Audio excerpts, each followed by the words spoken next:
one will listen. Hey Martin, what's wrong? I've had enough of this. Every change I've suggested is knocked down. It's impossible to change anything around here. And maybe your suggestions are no good?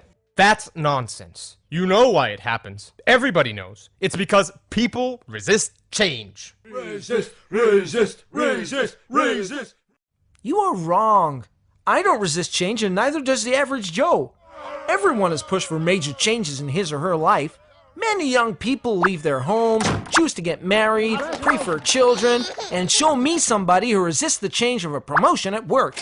Can you really fool yourself that you don't resist change?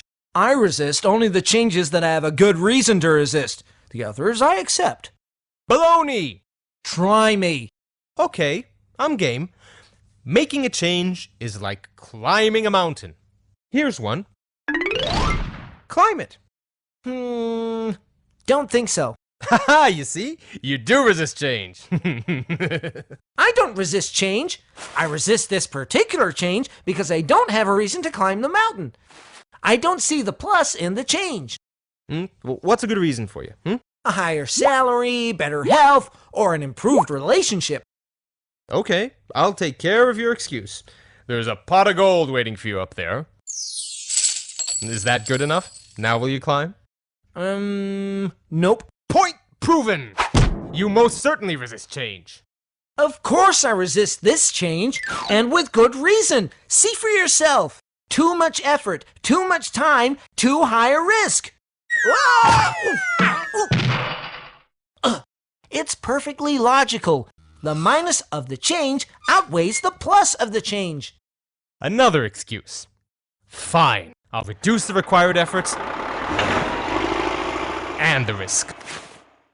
Now are you willing to climb? I don't think so. Aha! I knew it! Excuse after excuse. You remove one, another one pops up. The end result is still the same. The change is definitely good for you, and yet you still resist. But it's not good for me. I don't want the change because I'm comfortable in my current situation. Another excuse. Not at all. You look at it too narrowly. No wonder people reject your suggestions.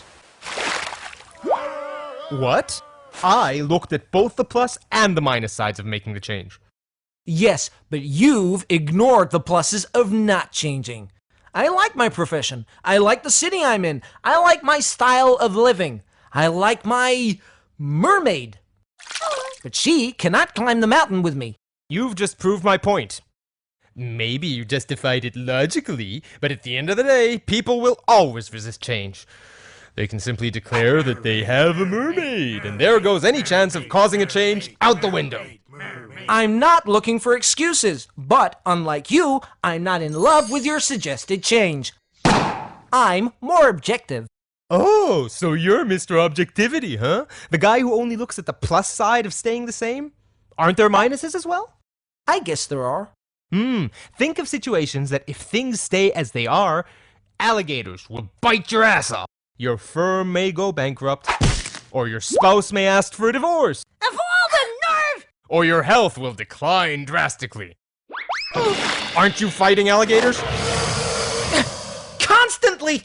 Sometimes I feel that the people I try to convince are so busy fighting off the alligators that they should be climbing the mountain even if there is no pot of gold waiting at the top. Still, everybody resists change, including you. Not at all. Show me how the pot is large enough for me, and the teeth of my alligator are sharp enough, and my effort and my risk to change is not as big, and that I don't have to give up on a beautiful mermaid, then I assure you I will climb the mountain. That's what I do, and it doesn't work. Really? Have you ever tried to present all four sides of your suggestion? Let me ask you a more pertinent question. Did you figure out in advance what the pot is for the person you're trying to convince? Not your pot, but his or her pot. What is his or her crutch? What are the alligators and the mermaids for the other party? I guess not. There you go. Also, when you concentrate on one aspect and the other person concentrates on another, you are bound to miscommunicate. Looking at all four factors and doing it from the other party's perspective sounds like a lot of preparation. Are you sure it'll pay off? Not if you believe that people are programmed to resist change, or any change. I guess I'll never know unless I give it a try. I'll let you know how it went. But Paul, I see how it might work for convincing an individual, but it won't work when trying to introduce a full-scale organizational change, with the collaboration of so many people is needed. Yes, it will, as long as you recognize that for different individuals, each of the four elements might be vastly different. A lot more work, but who said that changing an organization is easy?